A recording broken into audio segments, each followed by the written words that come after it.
नमस्कार दोस्तों, मैं अर्जुन आपका स्वागत करता हूँ स्टेप बाय अर्जुन के यूट्यूब चैनल में। तो दोस्तों आज की हमारी क्लास है बौद्ध धर्म के बारे में। जो है दोस्तों आज की हमारी दूसरी क्लास है। तो दोस्तों वीडियो को अंत तक जरूर देखना ताकि सभी क्वेश्चन जो है आपको आसानी से याद हो जाए। साथ ही दोस्तों अगर आप हमारे चैनल पर पहली बार आएँ तो हमारे चैनल को भी सब्सक्राइब कर लीजिएगा, साथ ही बेल आइकन को प्रेस कर लीजिएगा ताकि हमारे आने वाले वीडियो का नोटिफिकेशन जो है आप तक पहुँचता रहे। चलिए दोस्तों वीडियो को स्टार्ट करते हैं। यानी आज की क्लास में हम जानने वाले हैं बौद्ध धर्म के बारे में और आज की हमारी दूसरी क्लास है। हेडिंग डालेंगे दोस्तों यहाँ पर बौद्ध धर्म, बौद्ध धर्म के बारे में आज की दूसरी क्लास है। और दोस्तों आज की क्लास में हम जानने वाले हैं अष्टांगिक मार्ग से जो आज की क्लास स्टार्ट करेंगे।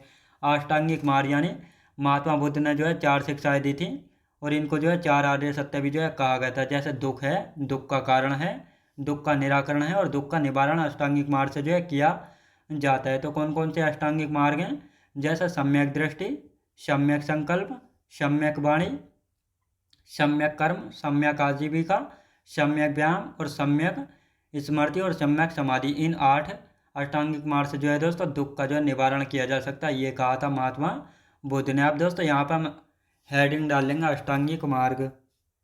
हेडिंग डाल लेते हैं अष्टांगिक मार्ग। अष्टांगिक मार्ग की यदि बात की जाए तो कौन कौन से अष्टांगिक मार्ग हैं यहाँ पे हम बात करने वाले हैं। तो यहाँ पे हम बात करते हैं सबसे पहले सम्यक दृष्टि। सम्यक दृष्टि, सम्यक दृष्टि। दूसरा पद सम्यक संकल्प, सम्यक संकल्प, सम्यक वाणी। अब दोस्तों यहाँ पे हम बात करते हैं सम्यक कर्म, सम्यक कर्म हो गया। कौन सा दोस्तों? सम्यक कर्म हो गया। फिर आते हैं दोस्तों सम्यक आजीविका,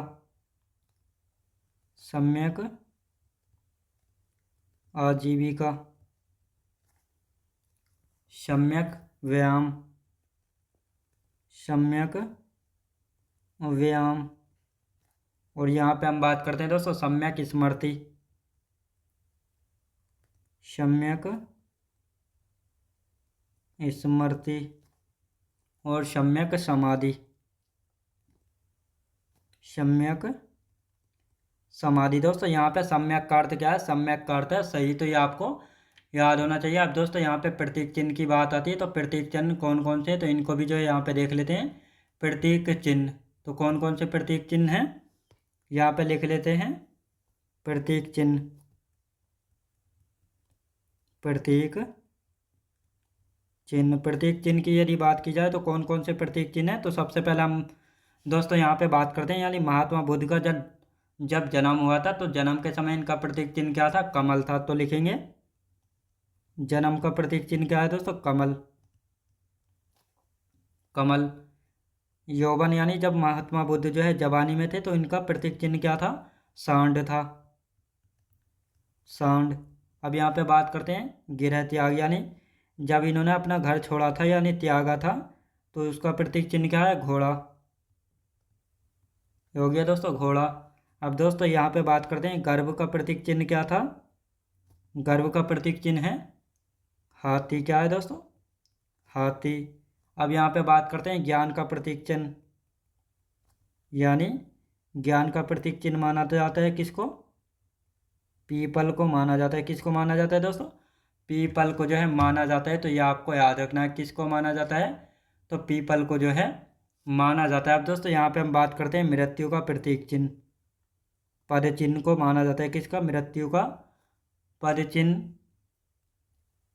पद चिन्ह यानी पैरों के निशानों को जो है माना जाता है मृत्यु का प्रतीक चिन्ह। अब दोस्तों यहाँ पे बात आती है बौद्ध धर्म में कितने शील हैं। शील से मतलब होता है दोस्तों आचरण यानी व्यवहार। तो दोस्तों यहाँ पे हम बात करते हैं बौद्ध धर्म में कितने शील हैं। तो बौद्ध धर्म में 10 शील हैं। सीधा सीधा क्वेश्चन पूछा जाता है कितने शील हैं? 10 शील हैं। बौद्ध धर्म में कितने शील हैं? 10 शील हैं। कितने? 10 शील हैं। तो ये आपको याद रखना है। अब दोस्तों यहाँ पे बात आती है यानी जब महात्मा बुद्ध ने अपना पहला यानी प्रथम उपदेश दिया था ज्ञान प्राप्ति के बाद, तो यह क्रिया क्या कहलाई थी? धर्मचक्र परिवर्तन कहलाई थी। और साथ ही जब महात्मा बुद्ध ने घर छोड़ा था तो ये क्रिया क्या कहलाई थी? महावीर निष्क्रमण। और साथ ही जब इनकी मृत्यु हुई थी महात्मा बुद्ध की, तो यह क्रिया क्या कहलाई थी? महापरिनिर्वाण की क्रिया कहलाई थी। तो यहाँ से तीनों क्रियाएं पूछी जाती हैं, तो इनको यहाँ पे हम लिख लेंगे। प्रथम उपदेश, प्रथम उपदेश की यदि बात की जाए, धर्म चक्र परिवर्तन, धर्म चक्र परिवर्तन, धर्म चक्र परिवर्तन हो गई। फिर आते हैं दोस्तों गृह त्याग, गृह त्याग की क्रिया महावीर निष्क्रमण, महावीर निष्क्रमण, महावीर निष्क्रमण। और यदि बात की जाए मृत्यु की, मृत्यु महापरिनिर्वाण, महापरिनिर्वाण।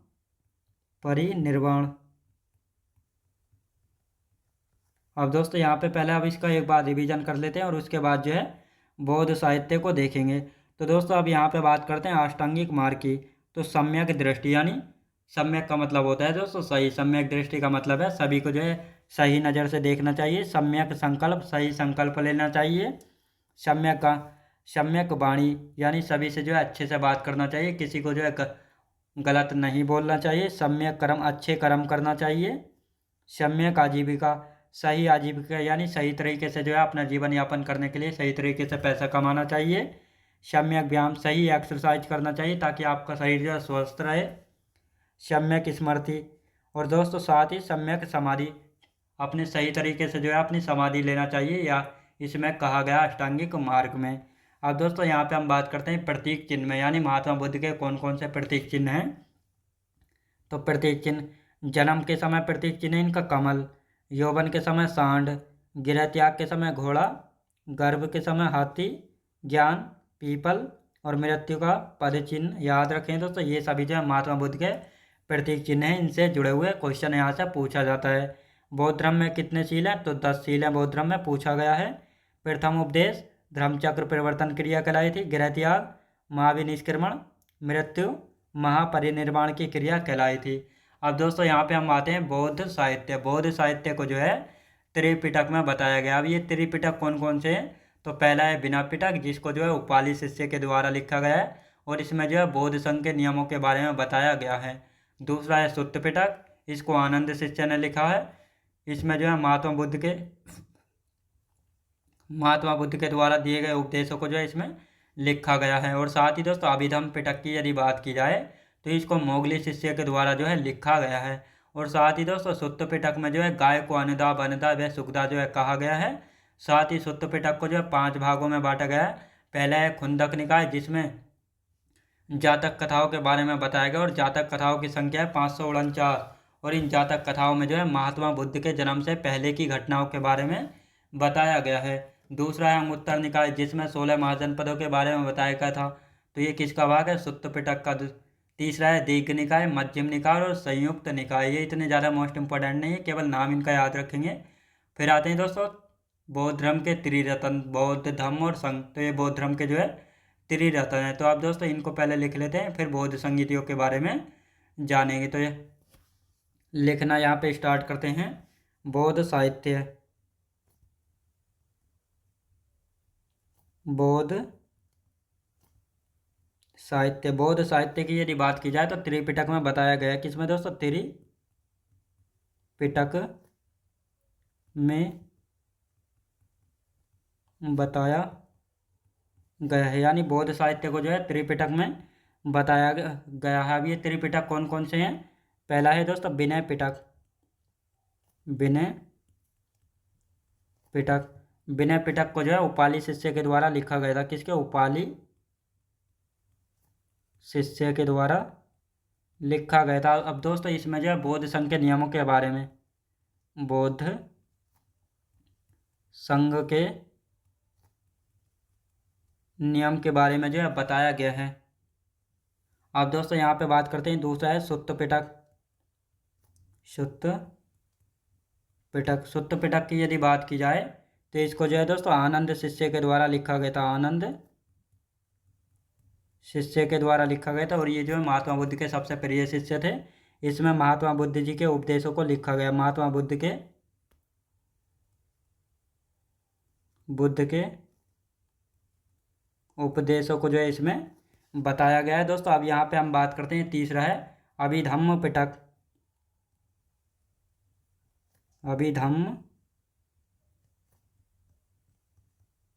अभिधम्म पिटक की यदि बात की जाए तो इसको जो है मोगली शिष्य के द्वारा लिखा गया। किसके द्वारा दोस्तों? मोगली शिष्य के द्वारा जो है इसको लिखा गया। तो ये आप याद रखेंगे दोस्तों। अब यहाँ पे हम बात करते हैं सुत्त पिटक में जो है दोस्तों गाय को जो है अन्नदा बन्नदा व सुखदा कहा गया। लिखेंगे सुत्त पिटक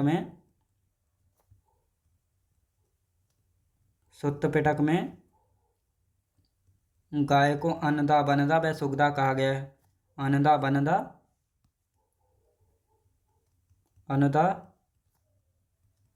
बन्नदा और सुखदा कहा गया, यानी आनंद देने वाली, वन में रहने वाली और सुख देने वाली। अब दोस्तों यहाँ पे हम बात करते हैं, यानी सुत्त पिटक को जो है 5 भागों में विभाजित किया गया है। सुत्त पिटक को 5 भागों में विभाजित किया गया। कितने भागों में दोस्तों? 5 भागों में जो है विभाजित किया गया। तो ये आपको याद रखना। आप दोस्तों कौन कौन से 5 भाग हैं? तो पहले की यदि बात करते हैं, पहला है दोस्तों खुंदक निकाय। खुंदक निकाय की यदि बात की जाए तो इसमें जो है जातक कथाओं के बारे में बताया गया। किसमें दोस्तों? जातक कथाओं के बारे में इसमें बताया गया खुंदक निकाय में। और यदि इनकी संख्या की बात की जाए, जातक कथाओं की संख्या कितनी है? 549। कितनी? 549। और इसमें जो है बुद्ध के जन्म से पूर्व की घटनाएं बताई गई हैं। बुद्ध के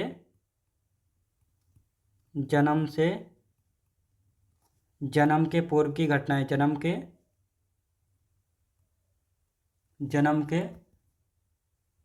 पूर्व की घटनाएं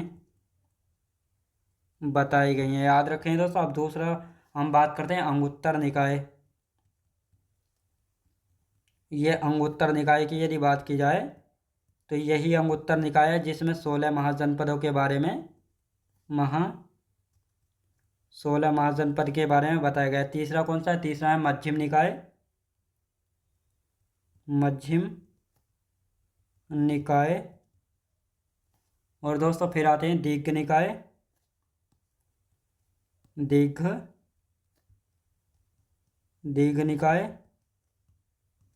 और 5वां है दोस्तों संयुक्त निकाय।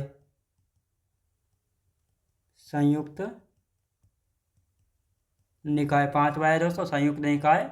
अब दोस्तों यहाँ पे हम बात करते हैं त्रिरत्न कौन कौन से हैं। त्रिरत्न बौद्ध धम्म संघ, बौद्ध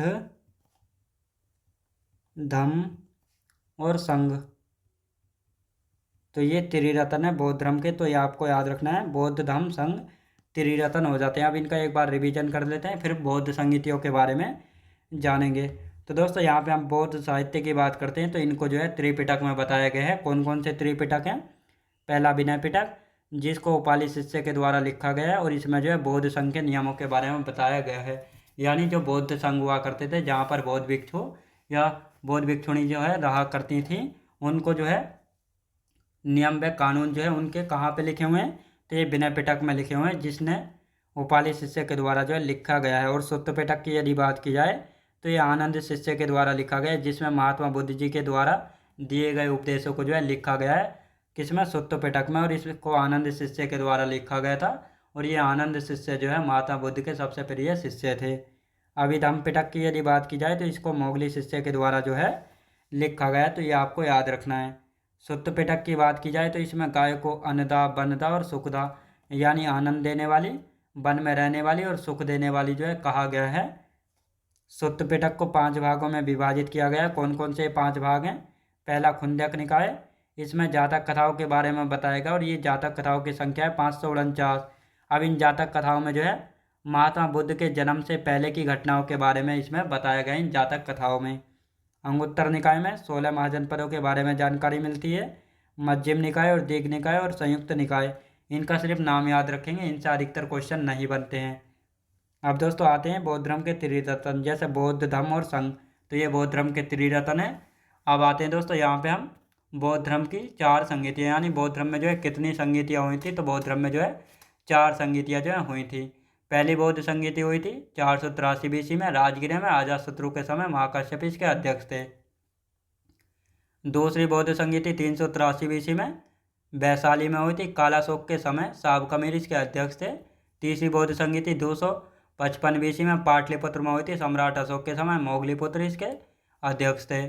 चौथी बौद्ध संगीति 1ली शताब्दी में हुई थी, कुंडलवन जम्मू कश्मीर में कनिष्क के समय हुई थी, वसुमित्र इसके अध्यक्ष थे और उपाध्यक्ष थे अश्वघोष। तो इन चारों बौद्ध संगीतियों को यहाँ पे लिख लेते हैं, तो हेडिंग डालेंगे यहाँ पे बौद्ध धर्म की 4 संगीतियाँ हुई थी। बौद्ध धर्म की 4 संगीतियाँ हुई थी, 4 संगीतियाँ हुई थी। बौद्ध धर्म की जो है 4 संगीतियाँ हुई थी, तो कौन कौन सी बौद्ध धर्म की 4 संगीतियाँ हुई थी, तो यहाँ पे हम बात करते हैं दोस्तों पहली कब हुई थी दोस्तों। पहली की यदि बात की जाए 483 BC में हुई थी। किसके समय हुई थी, सबसे पहले हम बात करेंगे दोस्तों राजगृह में हुई थी। कहाँ पे, राजगृह में। किसके समय, अजातशत्रु के समय। अजातशत्रु के समय अध्यक्ष कौन थे, महाकश्यप थे, महाकश्यप। दूसरी की यदि बात की जाए, दूसरी 383 BC में कहाँ पे हुई थी, वैशाली में हुई थी। कहाँ पे दोस्तों,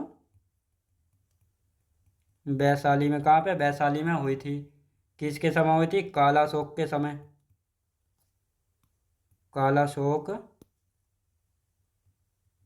कालाशोक के समय हुई थी। अध्यक्ष कौन थे, साबकमीर ये अध्यक्ष थे। अब दोस्तों यहाँ पे हम बात करते हैं तीसरी बौद्ध संगीति। तीसरी बौद्ध संगीति कब हुई थी, 255 BC में। 255 BC में पाटलिपुत्र में हुई थी। पाटलिपुत्र में हुई थी। किसके समय, सम्राट अशोक के समय। सम्राट अशोक के समय अध्यक्ष कौन थे, मोगलीपुत्र इसके अध्यक्ष थे तीसरी बौद्ध संगीति के। चौथी बौद्ध संगीति कब हुई थी, पहली शताब्दी में। पहली शताब्दी में कुंडलवन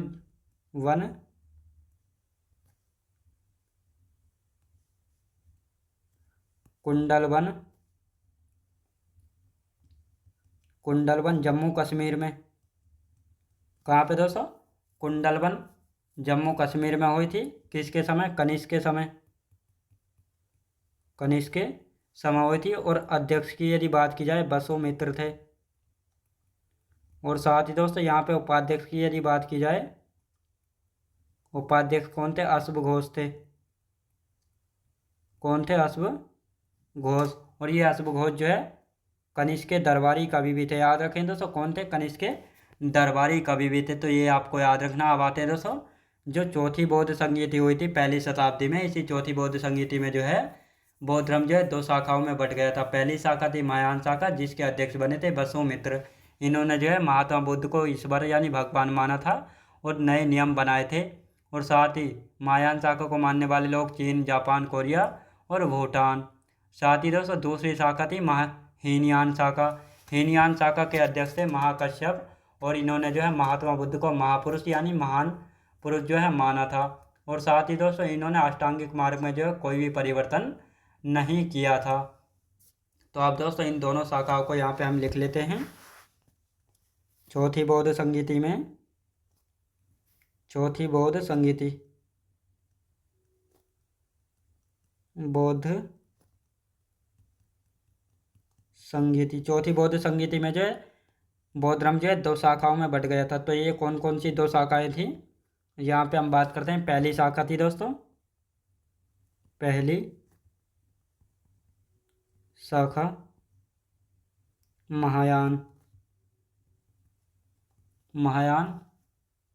अब दोस्तों यहाँ पे हम महायान की यदि बात करते हैं तो अध्यक्ष कौन थे, यहाँ पे लिखेंगे वसुमित्र इसके अध्यक्ष थे। और महात्मा बुद्ध को जो है ईश्वर मानते थे। महात्मा बुद्ध को ईश्वर यानी भगवान माना, भगवान माना। साथ ही नए नियम बनाए, नए नियम बनाए, नए नियम बनाए। और साथ ही दोस्तों इस शाखा को मानने वाले जैसे चीन, जापान, कोरिया और भूटान, तो ये इस शाखा को मानने वाले लोग हैं। अब दोस्तों यहाँ पे हम बात करते हैं दूसरी शाखा कौन सी है। दूसरी शाखा है हीनयान शाखा। दूसरी शाखा है हीनयान शाखा। हीनयान शाखा, इसके अध्यक्ष कौन थे, महाकश्यप। महाकश्यप जो है ये अध्यक्ष थे। अब दोस्तों यहाँ पे हम बात करते हैं हीनयान शाखा के बारे में। इस शाखा के लोगों ने महात्मा बुद्ध को महापुरुष माना था। इस शाखा के लोगों ने महात्मा बुद्ध को महापुरुष माना था, यानी महापुरुष जो है माना था। और अष्टांगिक मार्ग में कोई भी परिवर्तन नहीं किया था। और अष्टांगिक मार्ग में कोई भी परिवर्तन नहीं किया था। याद रखेंगे दोस्तों, कोई भी परिवर्तन जो है नहीं किया था, तो ये आपको याद रखना है।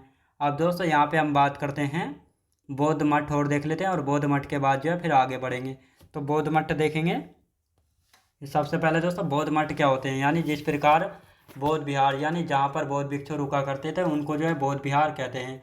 लेकिन बौद्ध मठ की यदि बात की जाए, यहाँ पर जो है बौद्ध भिक्षु ध्यान करते हैं, शिक्षा ग्रहण करते हैं, तो उनको जो है बौद्ध मठ जो है कहा जाता है। जैसे लद्दाख में हेमिस मठ, थिक्से मठ और दिस्कट मठ, सिक्किम में रोमटेक, लिंगडम, एंचेई, हिमाचल प्रदेश में ताबो, सासुर मठ, मैक्लोडगंज की गोम्पा, नाको मठ, अरुणाचल प्रदेश में तवांग मठ जो कि सबसे बड़ा मठ है। और साथ ही कर्नाटक में बेलकुप्पे, नामड्रालिंग मठ, पश्चिम बंगाल में घूम मठ, उत्तराखंड में मिट्रालिंग मठ और बिहार में बोधिमंडा मठ। तो इन सभी मठों को यहाँ पे हम लिख लेते हैं। यहाँ पे हम लिखना स्टार्ट करते हैं दोस्तों। बौद्ध मठ, बौद्ध मठ की यदि बात की जाए तो कहाँ कहाँ पे बौद्ध मठ है, इन सभी के बारे में देखने वाले हैं। सबसे पहले हम बात करेंगे लद्दाख की। लद्दाख में कौन कौन से, सबसे पहले हेमिस, हेमिस, थिक्से, थिक्से, डिस्कट, डिस्कट मठ। अब दोस्तों यहाँ पे हम बात करते हैं सिक्किम की। सिक्किम में कौन कौन से हैं, रोमटेक, रोमटेक हो गया, लिंगडम, लिंगडम और एंचेई मठ, एंचेई मठ ये हो गया दोस्तों, एंचेई मठ। अब यहाँ पे हम बात करते हैं हिमाचल प्रदेश के। हिमाचल प्रदेश के, हिमाचल प्रदेश में कौन कौन से मठ हैं, तो ताबो, ताबो मठ, सासुर मठ, सासुर मठ हो गया, मैक्लोडगंज, लोड, मैक्लोडगंज की गोम्पा, की गोम्पा हो गया। और दोस्तों नाको मठ। तो ये सभी मठ कहाँ पे पड़ते हैं, ये सभी पड़ते हैं दोस्तों हिमाचल प्रदेश में।